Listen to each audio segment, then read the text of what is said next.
ವಿಷಯ ಪರೀಕ್ಷಾ ತಯಾರಿಯ ಸಲಹೆಗಳು. ಪರೀಕ್ಷಾ ತಯಾರಿಯ ವ್ಯವಸ್ಥೆ, ವೇಳಾಪಟ್ಟಿ, ಸಕ್ರಿಯ ಅಧ್ಯಯನ, ಮೈಂಡ್ ಮ್ಯಾಪಿಂಗ್ ಮತ್ತು ಹಿಂದಿನ ಪತ್ರಿಕೆಗಳ ಅಭ್ಯಾಸ ಅತ್ಯಗತ್ಯ.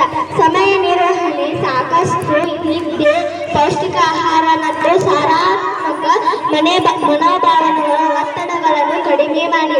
ಉತ್ತಮ ಅಂಕಗಳನ್ನು ಕೊನೆಯ ಕ್ಷಣದಲ್ಲಿ ಓದುವುದನ್ನು ತಪ್ಪಿಸಿ ಪುನರಾವರ್ತನೆಗೆ ಹೆಚ್ಚಿನ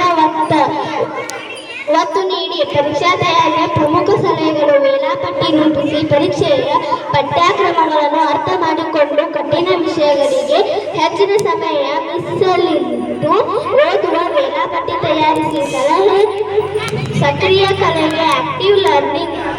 ಕೇವಲ ಓದುವ ಬದಲು ನೋಟ್ಸ್ ಮಾಡಿಕೊಳ್ಳಿ, ಚಿತ್ರಗಳನ್ನು ಬಿಡಿಸಿ ಮತ್ತು ಮೈಂಡ್ ಮ್ಯಾಪಿಂಗ್ ಬಳಸಿ ಸಂಕೀರ್ಣ ವಿಷಯಗಳನ್ನು ನೆನಪಿಸಿಕೊಂಡು. ಹಿಂದಿನ ಪತ್ರಿಕೆಗಳ ಅಭ್ಯಾಸ, ಕಳೆದ ವರ್ಷದ ಪ್ರಶ್ನೆ ಪತ್ರಿಕೆಗಳನ್ನು ಟೈಮ್ ಹಿಡಿಕೊಂಡು ಬರೆಯುವ ಅಭ್ಯಾಸ ಮಾಡಿ. ಇದು ಸಮಯ ನಿರ್ವಹಣೆ ಮತ್ತು ಪ್ರಶ್ನೆಗಳ ಸ್ವರಲಾಪ ಅರ್ಥ ಮಾಡಿಕೊಳ್ಳಲು ಸಹಕಾರಿ. ವಿರಾಮ ತೆಗೆದುಕೊಳ್ಳಲು ಸತತವಾಗಿ ಓದಬೇಡಿ. ಪ್ರತಿ 45 ರಿಂದ 60 ನಿಮಿಷಗಳಕ್ಕೊಮ್ಮೆ ಸಣ್ಣ ವಿರಾಮ ತೆಗೆದುಕೊಳ್ಳಿ. ಇದು ಮೆದುಳಿನ ಏಕಾಗ್ರತೆಯನ್ನು ಹೆಚ್ಚಿಸುತ್ತದೆ. ಅರಾಯಗತೆಯ